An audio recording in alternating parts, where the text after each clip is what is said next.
जय हिंद दोस्तों, स्वागत है आपका हमारे यूट्यूब चैनल चंद्रहास ज्ञान सर्विसेज में। दोस्तों आज हम लोग पढ़ने वाले हैं जो एनसीईआरटी ज्योग्राफी जो 8 क्लास का पढ़े, तो उसका सेकंड चैप्टर, एक चैप्टर तो हम आपको पढ़ा दिए थे संसाधन के बारे में, और सेकंड चैप्टर में दोस्तों भूमि के बारे में पढ़ना है, मृदा के बारे में पढ़ना है, जल के बारे में पढ़ना है, और प्रकृति, वनस्पति और वन्य जीवन संसाधन के बारे में भी पढ़ना है। ठीक है, तो ये सारे संसाधन ही हैं और इसके बारे में दोस्तों आइए देखते हैं, यहाँ पर डिटेल पढ़ना है। देखिए पढ़ना शुरू करते हैं। बोल रहा है तंजानिया अफ्रीका में पड़ता है। तंजानिया का एक छोटा सा गांव में मामवा पानी लाने के लिए प्रातः शीर्ष उठती है।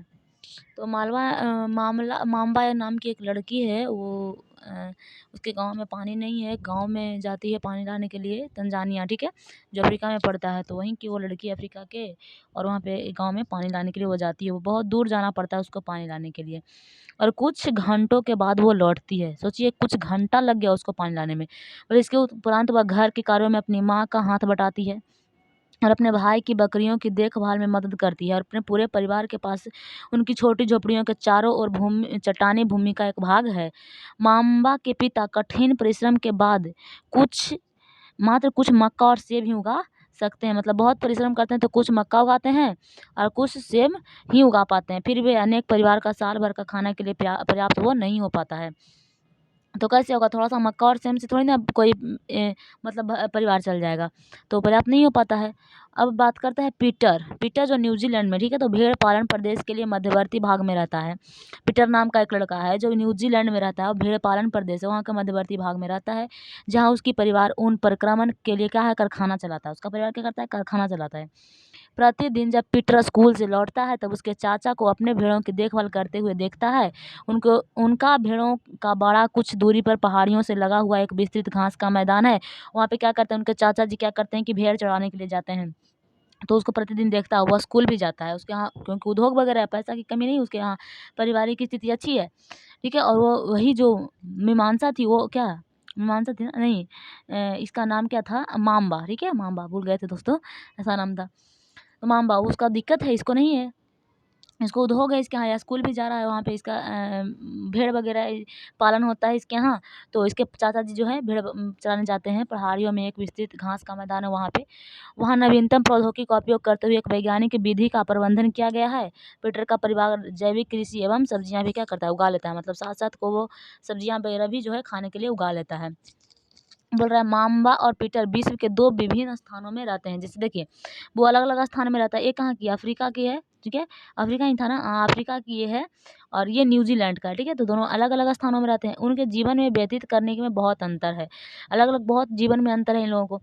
बोल रहा है यह विभिन्नता भूमि की गुणवत्ता, मृदा तथा जल, प्राकृतिक वनस्पति, प्राणियों, प्रौद्योगिकी उपयोग की भिन्नता के कारण ही ऐसा होता है।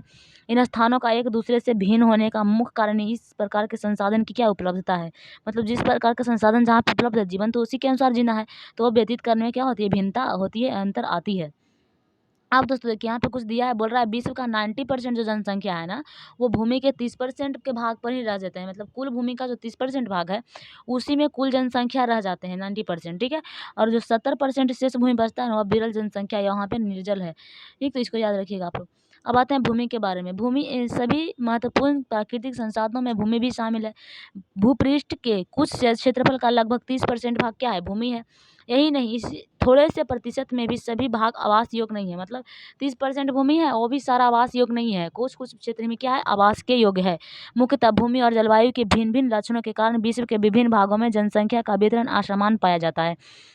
तो देखिए कहीं कहीं उबड़ खाबड़ है, कहीं कहीं स्थलाकृति उबड़ खाबड़ आकृति है, कहीं कहीं पर्वत का क्या है, ढलान है, कभी कभी जलाक्रांता है, ठीक है, जलाक्रांता संभावित क्षेत्र है, कहीं कहीं मरुस्थलीय क्षेत्र है, सघन क्षेत्र है, कहीं कहीं कहीं कहीं विरल है, निर्जल है।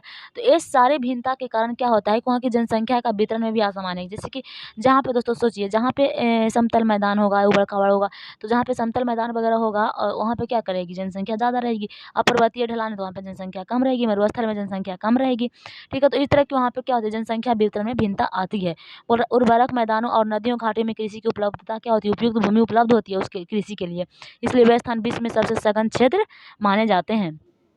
अब भूमि का उपयोग देखिए, यहाँ पे ऑस्ट्रेलिया में साल्जबर्ग का चित्र दे रहा है यहाँ पे, ठीक है। तो सघन जो है इसमें है जनसंख्या।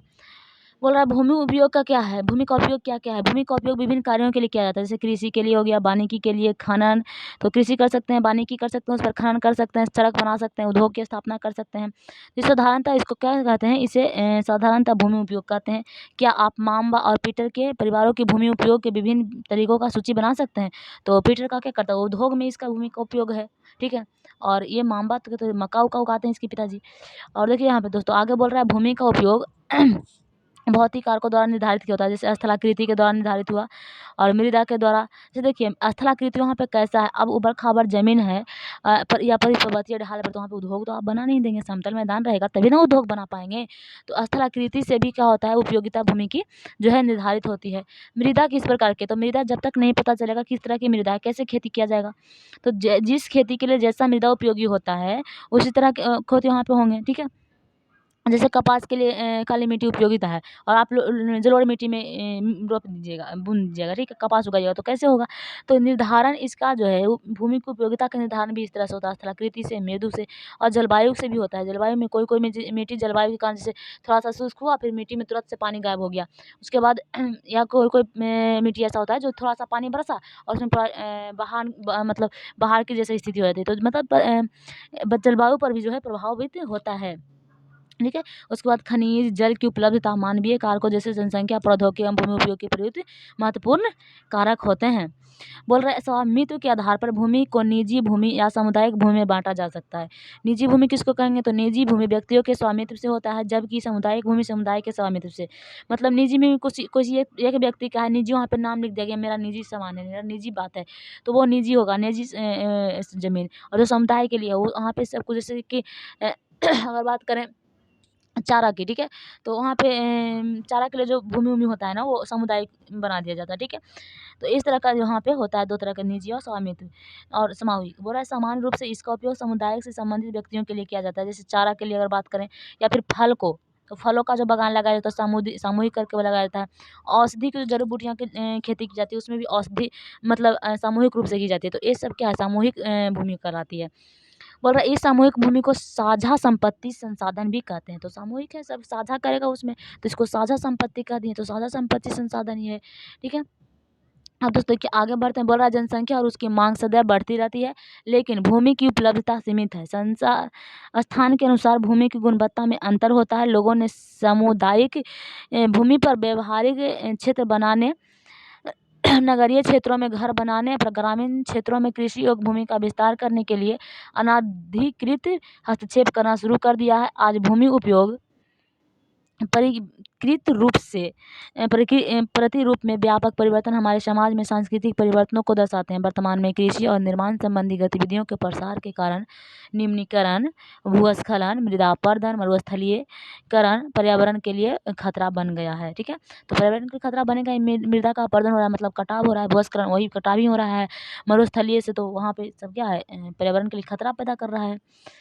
अब दोस्तों देखिए भूमि का उपयोग यहाँ पे दे रहा है, उपयोग में कैसे कैसे परिवर्तन हुआ है ये यहाँ पे दे रहा है। इसको पहला देखिए यहाँ पे पहले इस तरह से भूमि का कितना आया था, अब इस तरह से बिल्डिंग वगैरह बना करके भूमि को ज़्यादा पेड़ पौधा काट करके भूमि को ज़्यादा उपयोग में लाया जा रहा है, फिर उसके बाद और ज़्यादा, फिर और ज़्यादा। आप देख लीजिए यहाँ पे कृषि योग तो भूमि बिल्कुल बचा ही नहीं है, कहाँ से खाएंगे हम लोग, कहाँ कृषि होगा, ठीक है। इस तरह से धीरे धीरे इसकी उपयोगिता बढ़ती जा रही है। तो भूमि को संरक्षण कैसे किया जाए, भूमि संसाधन का संरक्षण के बारे में यहाँ पे दे रहा है। देखिए बोल रहा है बढ़ती जनसंख्या एवं इसकी बढ़ती मांग के कारण वन भूमि और कृषि योग्य भूमि का बड़े पैमाने पर क्या हो रहा है, विनाश हो रहा है, जैसे कि इसमें दिखाया गया है फिगर में। बोल रहा है इसमें इस प्राकृतिक संसाधन को समाप्त होने का डर पैदा हो गया, इसलिए विनाश की वर्तमान दर को अवश्य ही रोकना चाहिए। वनारोपण करना चाहिए, भूमि का उद्धार करना चाहिए, रासायनिक कीटनाशकों और उर्वरकों को विनियमित उपयोग तथा अतिचारण पर भी रोक लगाना चाहिए। मतलब जो हम लोग रासायनिक कीटनाशक छींटते हैं या फिर उर्वरक छींटते हैं, इसको जो है अतिचारण पर रोक लगाना चाहिए। भूमि संरक्षण के लिए प्रयुक्त कुछ समान तरीके ये सब हैं। अब देखिए मृदा के बारे में आते हैं।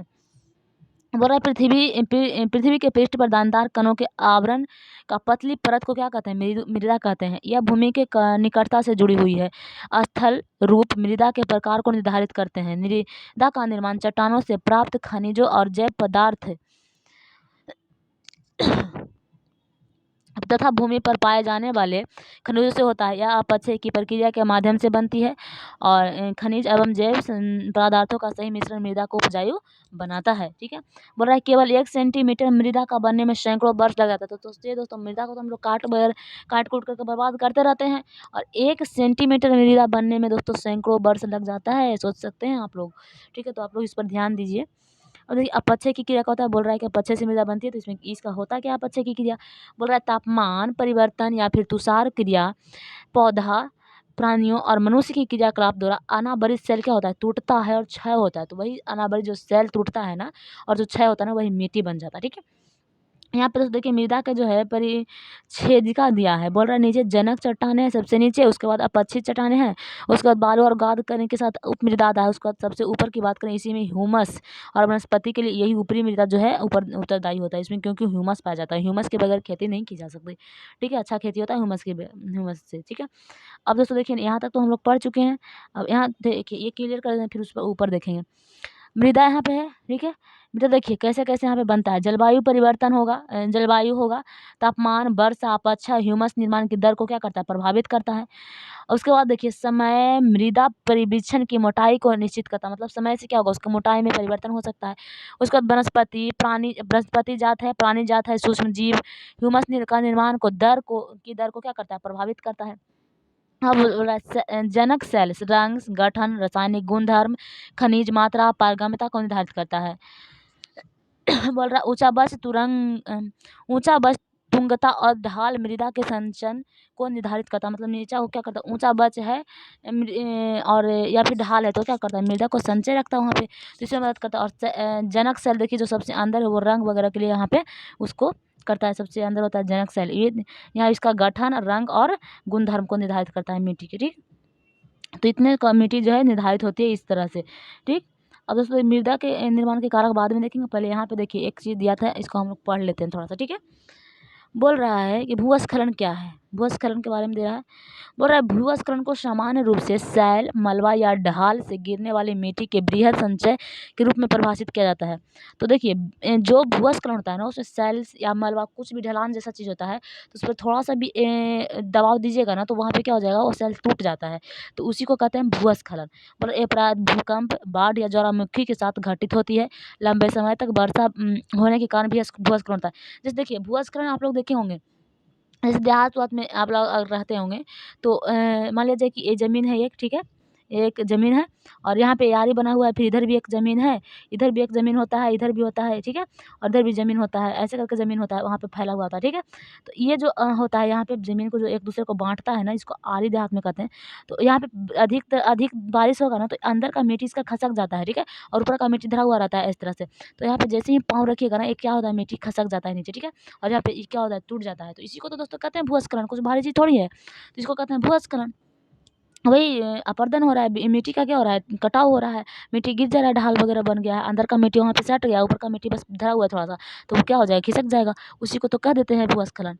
यह नदी के प्रवाह को कुछ समय के लिए अवरुद्ध कर देता है। नदी अवरुद्ध के अचानक फूट पड़ने से निचली घाटी में आवासों में विध्वंस आ जाती है। पहाड़ी भूभाग भूस्खलन एक प्रक्रिया और विस्तृत रूप से फैली प्राकृतिक आपदा है जो प्रायः जीवन और संपत्ति को आघात पहुंचाती है, चिंता का एक मुख्य विषय है।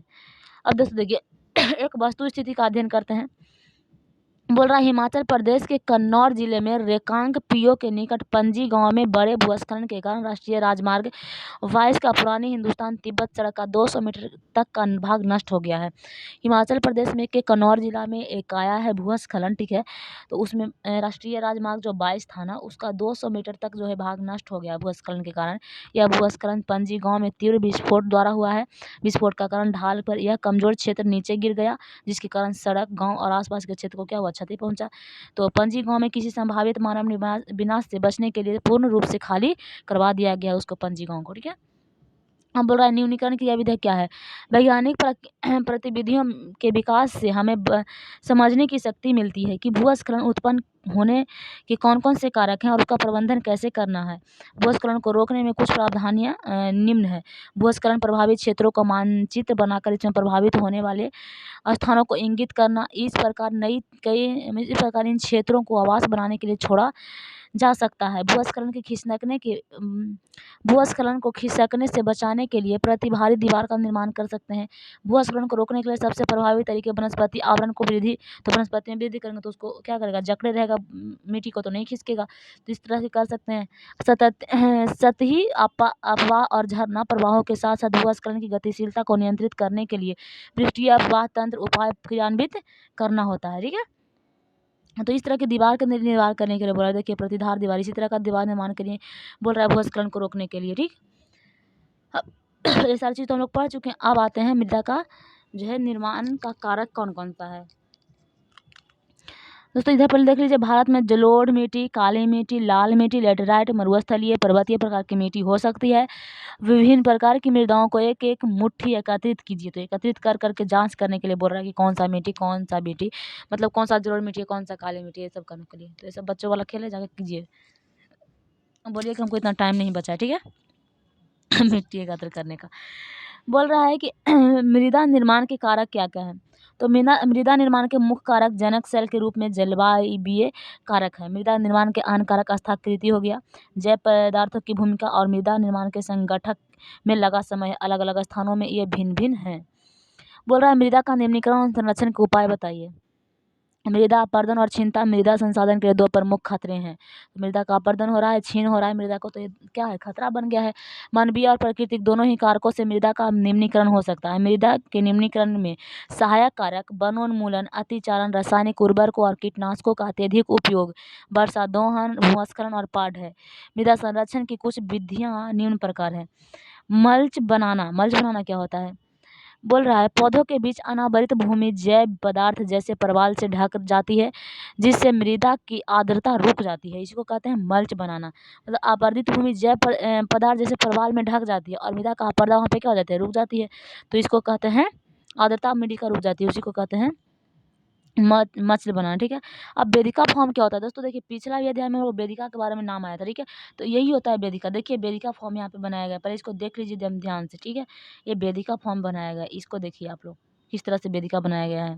ठीक, आपको दिखाई दे रहा होगा अच्छे से बोल रहा है चौड़ा समतल सोपान अथवा वेदिका तीव्र ढालों पर बनाई जाती है। तो तीव्र ढाल आपको दिख ही रहा है, तीव्र ढाल पर बनाया गया है।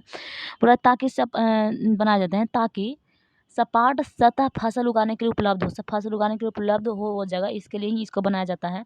और इसमें पृष्ठीय प्रभाव और मृदा अपरदन कम होता है, तो इसमें मृदा अपरदन क्या होता है, कम होता है। समोच्च रेखीय जुताई क्या है।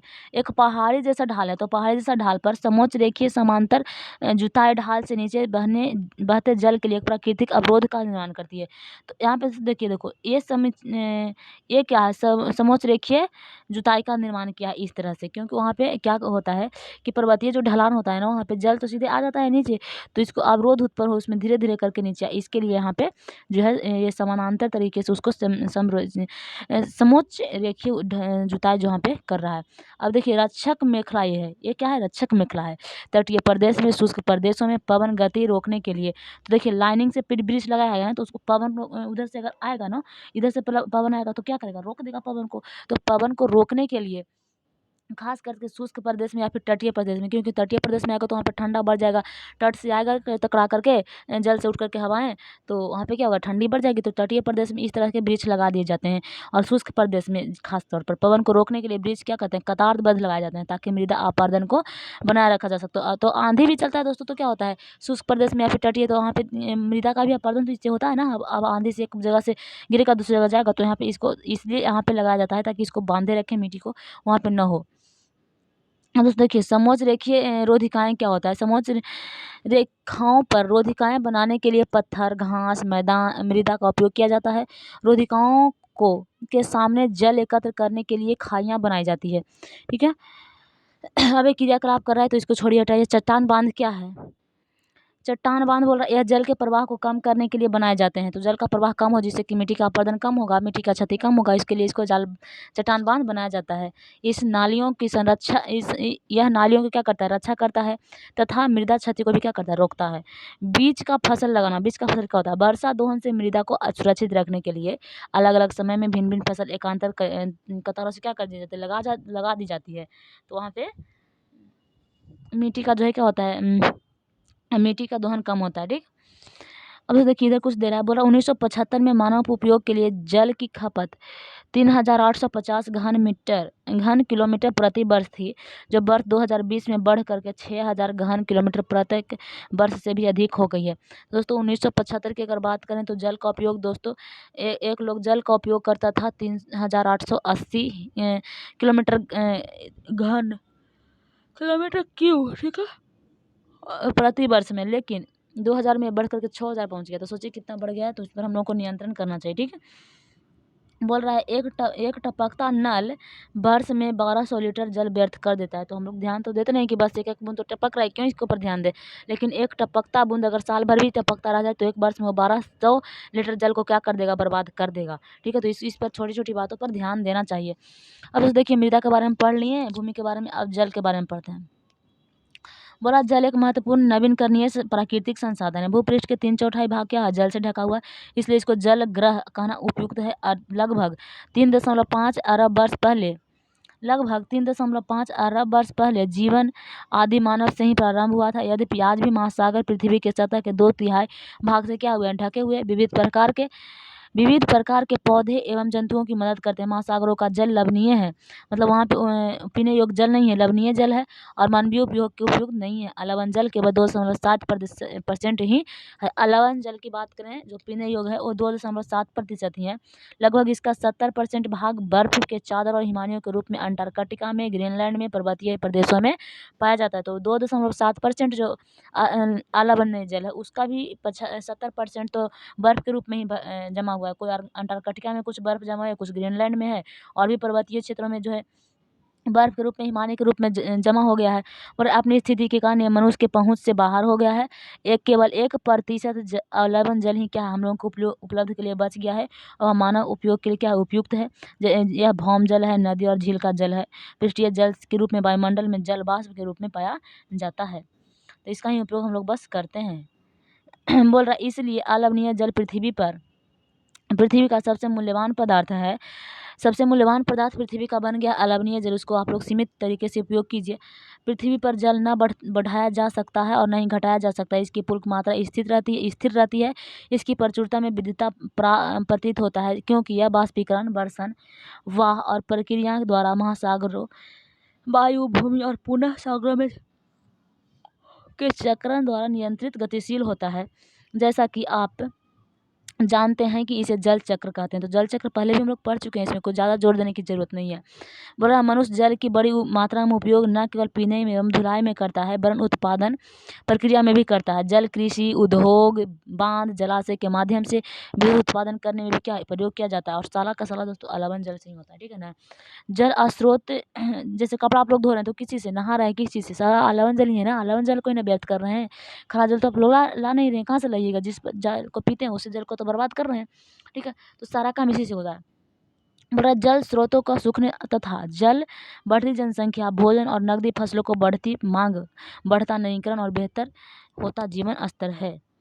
बोल रहा है क्या आप जानते हैं, क्या आपने जल बाजार के बारे में सुना है। सौराष्ट्र प्रदेश में 1.52 लाख जनसंख्या वाला अमरेली शहर पास के तालुका में पानी खरीदने के लिए पूर्णतः निर्भर है। मतलब पानी खरीदना पड़ता है, उसको खरीद करके पीना पड़ता है, उसके पास पानी नहीं है, ठीक है। तो इधर भी ऐसी स्थिति आ जाएगी। बहुत लोग जो है यहाँ उछल रहे हैं। देखिए औसत दोस्तों, देखिए कुछ दिया है क्या हम लोगों को करना चाहिए। औसत एक भारतीय नागरिक प्रतिदिन लगभग 150 लीटर जल का उपयोग करता है। तो मतलब रोज के हिसाब से कितना, 150 लीटर ही जल का उपयोग करना चाहिए। बोल रहा है पीने के लिए 3 लीटर, खाना बनाने के लिए 4 लीटर, नहाने के लिए 20 लीटर, शौचालय जाने के लिए 40 लीटर, वस्त्र धोने के लिए 40 लीटर, बर्तन धोने के लिए 20 लीटर, बागवानी में डालने के लिए 23 लीटर, कुल हो गया 150 लीटर। क्या आप इस उपयोग को कम करने के तरीके सोच सकते हैं। तो अभी इतना उपयोग किया जा रहा है दोस्तों, अब इसको कम करने का तरीका सोच निकालिए। ये दोस्तों यहाँ पे तो कुछ ओवर थोड़ा सा दिया है, लेकिन हमको तो लगता है कि नहाने में लोग 20 नहीं तो कम से कम इसमें 60 कर देते होंगे, नहीं तो 50 तो पक्का कर देते होंगे नहाने में। मार बाल्टी पूरा नहाते हैं, ठीक है। तो इस तरह से पूरा एकदम इसको करते हैं, तो बहुत ज़्यादा उपयोग होता है, ठीक है। तो इसको सीमित करने के उपाय सोचिए। और दोस्तों देखिए बोल रहा है आगे, ये सब पढ़ लिए। बोल रहा है जल उपलब्धता की समस्या क्या है। विश्व के कई प्रदेशों में जल की क्या कमी है? अधिकांश अफ्रीका, पश्चिम एशिया, दक्षिण एशिया, पश्चिम संयुक्त राज्य अमेरिका के भाग, उत्तर पश्चिम मैक्सिको, दक्षिण अमेरिका के भाग और संपूर्ण ऑस्ट्रेलिया अम्लीय जल को आपूर्ति की कमी का सामना कर रहा है। तो इतना जल में कमी महसूस हो रहा है अम्लीय जल को, ठीक है। आप लोग आँख खोलिए, वरना भारत में भी कमी आ जाएगी, ज़्यादा दूर नहीं है। ये देश ऐसे जलवायु प्रदेश में स्थित है जहाँ अक्सर सूखा पड़ता है। इसमें जलाभाव में अधिक समस्या बनी रहती है। इस प्रकार जल का अभाव मौसमी अथवा वार्षिक वर्षण में विविधता के परिणाम स्वरूप हो सकता है, अथवा अति उपयोग और जल स्रोत के दूषण के कारण भी जल का अभाव हो सकता है। ठीक, प्रदूषण हो रहा है जल में, यहाँ पे प्रदूषण होगा। बोल रहा है जल संसाधन का जो है संरक्षण कैसे करें। बोल रहा है आज के विश्व में शुद्ध और पर्याप्त जल स्रोत तक पहुंचना एक बड़ी समस्या बन गई है। इस छीन होते संसाधन के संरक्षण के लिए कदम उठाने चाहिए। यद्यपि जल एक नवीनकरणीय संसाधन है, तथापि इसका अति उपयोग और प्रदूषण इसे उपयोग के लिए अनुपयुक्त बना देते हैं। अशोधित और आंशिक रूप से शोधित बाष्पित जल, कृषि रसायनों का विसर्जित और जल निकाय में औद्योगिक बहिष्कार जल का प्रमुख संदूषक है। दोस्तों, इसको प्रदूषण कौन करता है? जल को। आंशिक रूप से जो संशोधित बाहित जल होते हैं, हम लोग जो बहाते हैं नहा पीच करके, कपड़ा धो करके जो सर्फ वाला पानी बहाते हैं, सर क्या होता है वो सब क्या होता है, केमिकल चीज़ जितना भी लगाते हैं सब बह करके पानी में ही तो जाता है, तो सब प्रदूषित करता है। उसके बाद कृषि लोग जब रसायन वगैरह छिड़काव करते हैं तो कहाँ जाता है, जाकर के भौम जल में वो खींचता है, उससे पानी प्रदूषित हो रहा है। उसके बाद अगर जल निकाय से औद्योगिक के लिए बहुत बहिष्कार जो जल होता है, औद्योगिकरण, उद्योग है, तो उद्योग से जो बहिष्कार जल है वो क्या होगा, दूषित ही तो ये सब करता है। इसमें शामिल है नाइट्रोजन धातु, पिडकनाशी जल को दूषित कर देता है।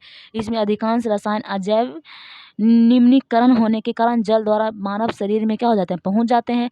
यह प्रदूषक को जल निकाय में छोड़ने से पुनः प्रभावित और उपयुक्त विधि से शोधित करके जल प्रदूषित नियंत्रित किया जा सकता है। बोल रहा है वन और अन्य वनस्पति आवरण धरातलीय प्रवाह को मंद करते और भूमिगत जल को पुनः पूरित करते हैं। वन और वन्य जीव आवरण जो है धरातलीय प्रवाह को मंद करते हैं और भूमिगत जल को भी ये लोग पुनः पूरित करते हैं। जल संग्रह पृष्ठीय तब प्रवाह को बचाने की दूसरी विधि है।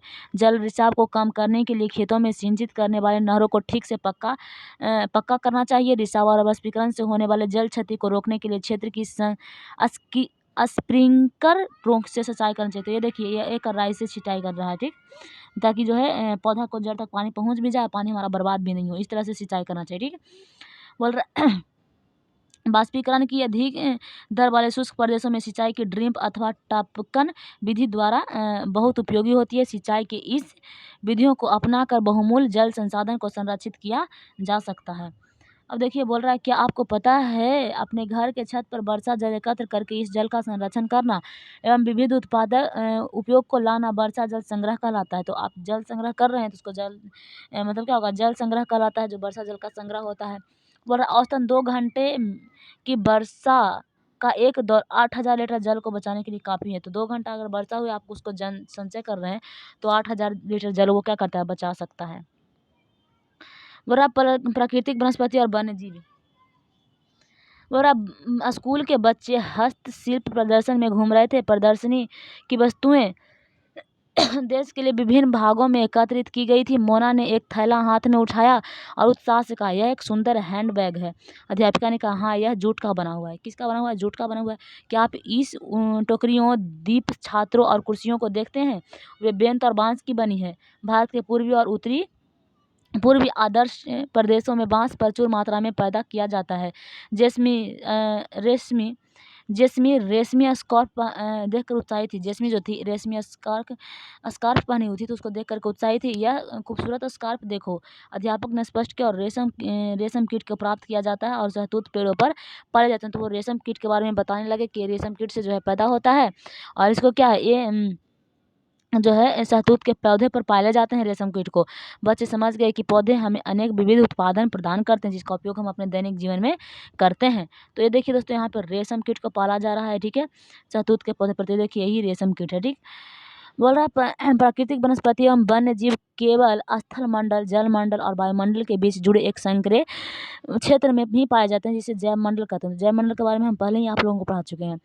जैव मंडल में सभी जीवित प्राणी जीवित जातियां जीवित रहने के लिए एक दूसरे से परस्पर संबंधित और निर्भर होते हैं। इस जीवन आधारित तंत्र को क्या कहेंगे? पारितंत्र कहेंगे। तो पारितंत्र में क्या होगा? एक दूसरे पर सारा जीव क्या होता है? निर्भर ही होता है, तो इसी को पारितंत्र कहते हैं। वनस्पति और वन्य जीवन बहुमूल्य संसाधन है। पौधे हमें इमारती लकड़ी देते हैं, प्राणियों को आश्रय देता है, ऑक्सीजन उपलब्ध कराता है जिससे हम सांस लेते हैं, फसलों को उगाने के लिए भी आवश्यक मृदा को सुरक्षा करता है, रक्षक मेखला के रूप में कार्य करता है, भूमिगत जल को संग्रह में सहायता करता है, हमें फल, लैक्टस, तारपीन का तेल, गोंद, औषधीय पौधे और कागज प्रदान करते हैं जो आपके अध्ययन के लिए अत्यधिक आवश्यक हैं। पौधे के असंख्य उपयोग में उनमें आप कुछ जोड़ सकते हैं। और यहाँ पे दोस्तों देखिए कुछ दे रहा है, बोल रहा है भारतीय उपमहाद्वीप में जिन पशुओं का उपचार डेक्लोफिनेल, एस्प्रिन अथवा इबुप्रोफेन जैसे पीड़कनाशी से किया जाता है था, उससे अपमार्जक उपरांत गिद्ध किडनी खराब होने से मर गए थे और पशुओं पर अब औषधियों का उपयोग करने पर प्रतिबंध लगाने के प्रयास किए जा रहे हैं तथा आरक्षित स्थान पर गिद्ध प्रजनन के लिए प्रयास किए जा रहे हैं। ठीक है, अब दोस्तों देखिए यहाँ पे बोल रहा है कि वन्य जीव के अंतर्गत जंतु, पक्षी, कीट एवं जलीय जीव रूप आते हैं। इसमें हमें दूध, मांस, खाल और ऊन प्राप्त होते हैं। कीट जैसे मधुमक्खी हमें शहद देती है, फूल के परागन में मदद करती है और परितंत्र के अपघटक के रूप में एक महत्वपूर्ण भूमिका निभाती है। चिड़िया अपने भोजन से इनके लिए कीट पर निर्भर है, अपने अपघटकों के रूप में कार्य करती है। गिद्ध मृत जीव जंतुओं का क्या करता है? खाता है, खाने का एक अपमार्जक है, और मतलब जीव जंतु खाता है तो वहाँ पे क्या करता है? गंदगी को एक करता है, साफ करता है, जीव जंतु को खत्म करता है, तो क्या अपमार्जक है और पूरा पर्यावरण का एक महत्वपूर्ण शोधक समझा जाता है। इसलिए प्राणी चाहे बड़े हो अथवा छोटे, सभी पारितंत्र की संतुलन बनाए रखते हैं। तो सभी जो है पारितंत्र की संतुलन बनाने में सक्षम है। बोल रहा है प्राकृतिक वनस्पति का वितरण किस प्रकार से है? वनस्पति की वृद्धि मुख्य रूप से तापमान और आर्द्रता पर निर्भर करती है। विश्व की वनस्पति के मुख्य कारकों में 4 वर्गों में रखा जा सकता है, जैसे घास वन हो गया, घास स्थल, गुल्म, टुंड्रा। ठीक है, तो इतने सारे हैं। बोल रहा है भारी वर्षा के वाले क्षेत्रों में विशाल वृक्ष उग सकते हैं। भारी वर्षा वाले कहाँ होगा? विशाल वृक्ष उगेगा। इस प्रकार वन प्रचुर जल आपूर्ति वाले क्षेत्रों में ही पाए जाते हैं। जैसे जैसे आर्द्रता कम होता है वैसे वैसे वृक्षों का आकार एवं उसकी सघनता कम होती जाती है। सामान्य वर्षा वाले क्षेत्रों में छोटे आकार वाले वृक्ष और घास उगती है, जिससे क्या होता है? समान वर्षा जहाँ पे होता है छोटे आकार वाले वृक्ष उगते हैं, घास उगते हैं, जिससे विश्व के घास स्थलों का निर्माण होता है। कम वर्षा वाले शुष्क प्रदेशों में कंटली, झाड़ियाँ एवं गुल्म उगते हैं। इस प्रकार के क्षेत्रों में पौधे की जड़ें गहरी होती है। बाष्पोत्सर्जन से होने वाली आर्द्रता की हानि को घटाने के लिए इन पेड़ों की पत्तियां कांटेदार और मोमी सतह वाली होती है। शीत ध्रुवीय प्रदेशों की टुंड्रा वनस्पति में मॉस और लाइकेन सम्मिलित है। तो टुंड्रा प्रदेश में मॉस और लाइकेन ये सब जो है ध्रुवीय प्रदेश में। ठीक है, अब तो देखिए यहाँ पे अजगर है, वन में इस तरह का अजगर। ठीक, और यहाँ पे दोस्तों देखिए पिछले 2 शताब्दियों में विश्व के जितने लोग थे इस समय उससे कहीं अधिक लोग हैं। बढ़ती जनसंख्या के पोषण के लिए फसलों को उगाने के लिए वनों के विशाल क्षेत्रों से वृक्ष काट दिए गए हैं। विश्व भर में वनों का आवरण तेजी से समाप्त हो रहा है। इस बहुमूल्य संसाधन के संरक्षण की तुरंत आवश्यकता है। तो संरक्षण की क्या है? तुरंत आवश्यकता है। प्राकृतिक वनस्पति एवं वन्य जीव का संरक्षण किस तरह से किया जाता है? वन हमारी संपदा है। पौधे जंतुओं का आश्रय प्रदान करते हैं, साथ ही पारितंत्र का भी अनुरक्षित रखते हैं। जलवायु में परिवर्तन और मानव हस्तक्षेप के कारण जंतुओं और पौधों के प्राकृतिक आवास क्या हो रहा है? नष्ट हो रहा है। जो मानव हस्तक्षेप कर रहा है उसके कारण तो नष्ट हो रहा है।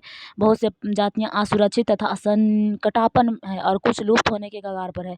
वनोन्मूलन, मृदा अपरदन, निर्माण कार्य, दावा नल, भूस्खलन से भी कुछ मानव और प्राकृतिक कारक है जो मिलकर इन महत्वपूर्ण प्राकृतिक संसाधनों के लुप्त होने की प्रक्रिया को बढ़ावा देते हैं। आज की मुख्य चिंताओं में से एक अनाधिकार शिकार करने की संख्या बढ़ना है, जिससे कुछ खास प्रजातियों की संख्या में क्या हो रहा है? तेजी से कमी आ रही है। बोल रहा है पशु खाल, चमड़ा, नाखून, दांत और पंखों के साथ साथ सींगों का एकत्रीकरण और गैर कानूनी व्यापार के लिए जंतुओं को क्या कर रहा है? शिकार किया जा रहा है। तो गैर कानूनी है दोस्तों। बोल रहा है इसमें कुछ जंतु जैसे चीता हो गया, शेर, हाथी, ब्लैक बल, मगरमच्छ, दरियाई घोड़ा, हिमतेंदुआ, शुतुरमुर्ग और मोर, इनका संरक्षण जागरूकता बढ़ाकर किया जा सकता है। बोल रहा राष्ट्रीय उद्यान, वन्य जीव अभयारण्य, जैव मंडल निश्चय हमारी प्राकृतिक वनस्पति एवं वन्य जीव को सुरक्षित करने के लिए बनाए जाते हैं। संकरी तटियों, झीलों और आर्द्रता की संरक्षण मूल्यवान संसाधन नष्ट होने से बचाने के लिए आवश्यक है। तो ये ब्लैक बेल है, ठीक है। देखिए इसको ब्लैक बेल का फिगर देख लीजिए। अब दोस्तों देखिए यहाँ पे ये चैप्टर तो अब समाप्त हो गया, नहीं अभी और है कुछ। बोल रहा है समाचार को पढ़िए और ये समाचार को पढ़ करके किस तरह से यहाँ पे उसका संरक्षण किया जा सकता है इसका दिया है, ठीक है। अब इसको आगे चलते हैं। राष्ट्रीय उद्यान के बारे में दे रहा है। राष्ट्रीय उद्यान क्या है दोस्तों? मुझे ना बोलने में कुछ परेशानी है, आज मेरा तबीयत बहुत ज़्यादा ख़राब हो गया, ठीक है ना। तो इस वजह से थोड़ा सा आप लोगों को परेशानी हो रहा है आवाज़ में, तो उसका मैनेज कर लीजिएगा आप लोग। बोल रहा है राष्ट्रीय उद्यान क्या है? वर्तमान और भविष्य की पीढ़ी के लिए एक या एक से अधिक परितंत्रों की परिस्थिति एकता की रक्षा के लिए नामित किया गया प्राकृतिक क्षेत्र है। बोल रहा है जो यहाँ पे देखिए दोस्तों, आपको समझ में आया? बोल रहा है भविष्य की पीढ़ी के लिए एक या एक से अधिक परितंत्र के परिस्थिति एकता को रक्षा के लिए क्या होता है, उसको नामित किया जाता है। यदि प्रजातियों की सापेक्ष संख्या बोल रहा है यदि प्रजातियों की सफेद संख्या को भंग न किया जाए तो पर्यावरण में संतुलन बना रहता है। विश्व के अनेक भागों में मनुष्य ने अपने क्रियाकलाप के अनेक प्रजातियों के प्राकृतिक आवासों में उथल पुथल कर दी है। अनेक पक्षियों और जीव जंतुओं के अंधाधुंध शिकार के कारण या तो वे लुप्त हो गए हैं या विलुप्त होने के कगार पर हैं। प्रादेशिक सामुदायिक स्तर पर जागरूकता कार्यक्रमों जैसे सामाजिक वानिकी महोत्सव को प्रोत्साहित करना चाहिए।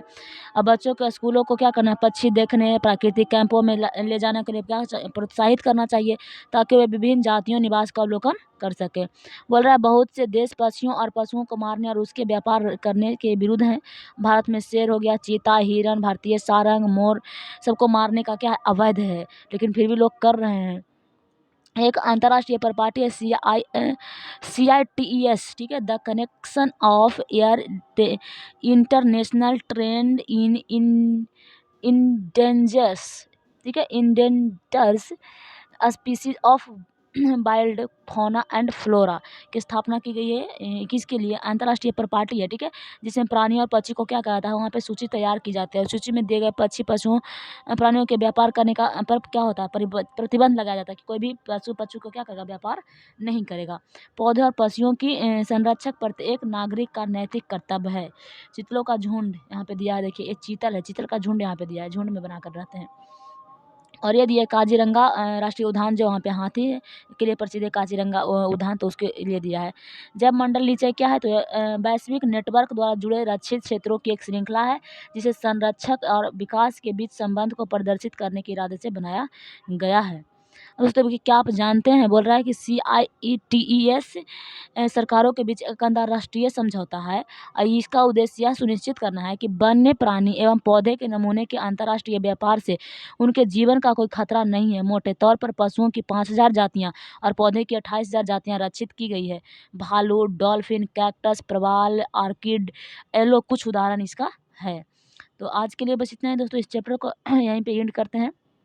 दोस्तों ये चैप्टर थोड़ा सा बड़ा था, लेकिन फिर भी हम मेकिंग वीडियो में सारा कवर कर दिए हैं, ताकि जो आप लोग अच्छे से पढ़ पाएँ और मतलब अनसइएगा नहीं, आप पढ़ लीजिएगा, ठीक है। जल्दी की कोई बात नहीं है, आराम आराम से पढ़िए, सब ठीक हो जाएगा, ठीक है, सब खत्म होगा। और NCERT पढ़ने के बाद आपको एडवांस बुक पढ़ने की ज़रूरत भी नहीं पड़ेगी, ठीक है। ज़रूरत पड़ेगी भी तो आप लोगों को बहुत आसान पड़ेगा, आप लोग पढ़ना भी चाहेंगे तो बहुत आसानी से पढ़ पाइएगा, ठीक। तो इसको पहले अच्छे से पढ़ लीजिए, ठीक है। और कॉपी कलम तो लेकर जरूर बैठा कीजिए दोस्तों, नोट कीजिए जो इंपॉर्टेंट आपको लगता है, ठीक। और सेकंड बात हम आपको बताना चाहेंगे कि आज का वीडियो में थोड़ा कुछ हमारा आवाज़ कुछ अलग टाइप से गया होगा या फिर कुछ अवरुद्ध हुआ होगा, तो उसके लिए हम आपसे माफ़ी चाहते हैं, क्योंकि मेरा तबीयत आज कोई ठीक नहीं है, गला जो है बजा हुआ है, ठीक है ना, तो उसको उसमें सूखन सा महसूस हो रहा है, सुस्त था, तो इसके लिए वहाँ पे से आवाज़ अच्छी तरह से नहीं निकल पा रही है, ठीक है। तो उसके लिए हम आपसे माफ़ी मांगते हैं और आज के लिए बस इतना है दोस्तों। वीडियो देख रहे हैं तो लाइक सब्सक्राइब कीजिए, ठीक है। जय हिंद दोस्तों।